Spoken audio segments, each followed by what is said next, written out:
Prowlidar or Pronoundar, every pony. This is BronyDan. It's not original, but hey, you try coming up to reality these days. Well, ever since Triple Threat's mention about how Thorax's leadership of the Changelings is in question, I was actually looking forward to seeing that idea developed in a later episode. So imagine my surprise when we actually got it sooner than we expected. Like 2 episodes worth. Now, I'm not complaining or anything, I'm just surprised at the spacing of it. So let's take a look at To Change a Changeling. We open with Starlight and Trixie appearing outside the Changeling hive to surprise Thorax with a visit. He's dealing with the wants and needs of his subjects, redesigning the hive, a dread Malworth wreaking havoc outside. Wait, a dreaded Malworth? Thorax said it's like half bear, half mole, half raging pile of claws. Hey, if Avatar The Last Airbender can get away with combining 2 random animals together, why can't we? But the 2 get caught by a changeling who hasn't been reformed yet and is dragged to Thorax. Trixie, I thought Ember helped you get more assertive so you could deal with all the renegade changelings who didn't want to change. I was able to convince all of them to change, except one of them, my brother. Your brother? Yep, this is Thorax's brother, Pharynx, who, while isn't technically evil or bad, is not a fan of some of the changes that Thorax has made to the changelings. There's theater. Swing dancing. A once-a-week potluck lunch. As he feels the changes are conflicting with what the changelings originally stood for, which was to protect themselves by any means as opposed to being complete pacifists. So Starlight and Trixie offer to see if they can get him to change his attitude. You're sure you're okay handling Pharynx? Absolutely.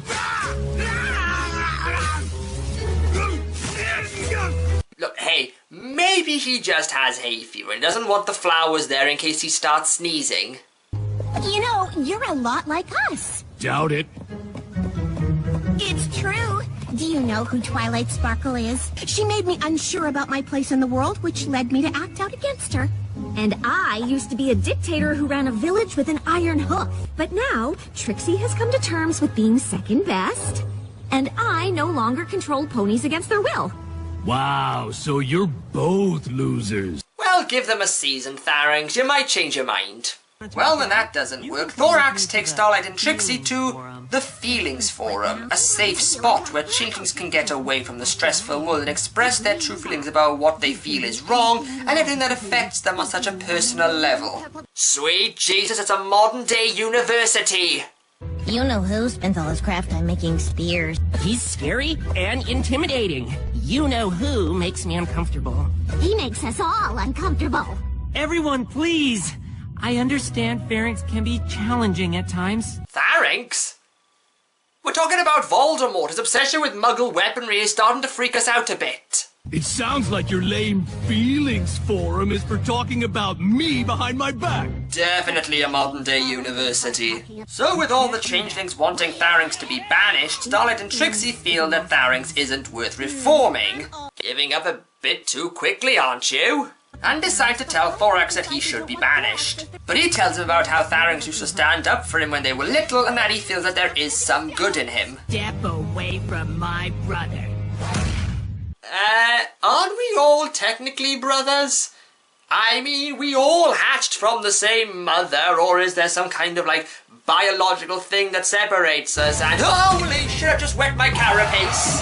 Well, Starlight now has a plan that might work, which by now should be code for it won't work. Which is to lure them all to the hive and have Pharynx defeat it, thus showing his good side.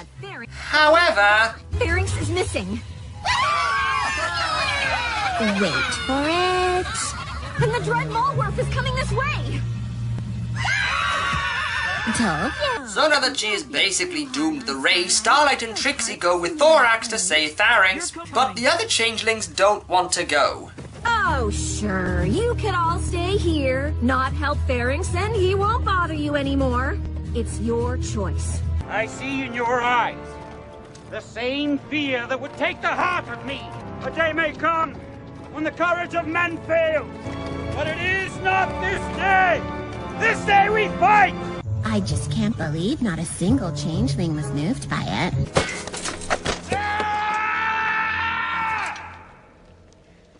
So they find Pharynx fighting the Malworth and join in. I may have forgot to mention in my letters that Malworths have really thick hides. That might have been useful information to us in case we came across it on the way here. Thought you said you could beat this thing. Yeah, with the rest of the swarm. Not alone. Good thing you're not alone. But the rest of the hive show up to fight, and it makes no difference. Borax, remember when we were young and I made you hit yourself? Now is not the time to make fun of me, Pharynx. Oh, right! Why are you hitting yourself? Why are you hitting yourself? Why are you hitting yourself? Yeah, Malworth, why are you hitting yourself? So this final fight, when it comes down to it, is just the Malworth defeating itself. I'm trying to comprehend on what level of stupidity you have to be on to fall for that. Well, it seems to work as the Malworth leads the other changelings want Pharynx to stay so that they can learn how to defend themselves, which results in Pharynx transforming as well. So, glad everything worked out. Yeah, let's talk about how you not only led the Malworth to the hive, but also drove my brother away from it.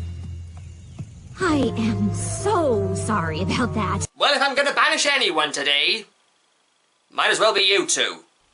So, to change a changeling was alright, to say the least. I will admit that the plot was really simple and you could see where it was going to go a mile away, but what I enjoyed the most was the development of Pharynx. It would have been so easy to just make him a straight-up jerk, but they actually tried to give him some layers and justify his actions.